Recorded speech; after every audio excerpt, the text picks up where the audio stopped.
പിന്നെ എന്തൊക്കെയോ ഞാൻ കഴിച്ചു, നാടങ്ങൾ അങ്ങനെയൊക്കെ ഞാൻ കഴിച്ചിട്ടുണ്ട്. അത് പിങ്കോലിയാണല്ലോ വേണ്ടത്. എനിവേസ്, ആദ്യമായിട്ടാണ് ഞാൻ മാമ നിങ്ങൾ എൻ്റെ കൂടെ ഉണ്ടെങ്കിൽ നിങ്ങൾക്ക് എന്നെ ഒന്നും ചെയ്യാനാവില്ല.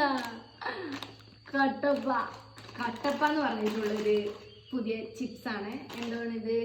ടേസ്റ്റി ക്രഞ്ചി സ്നാക്കാണ് ഞാൻ കഴിക്കാൻ പോകുന്നത്. ആദ്യമായിട്ടാണ് ഞാൻ കട്ടപ്പയെ ഞാൻ കാണുന്നത് മാർക്കറ്റിൽ.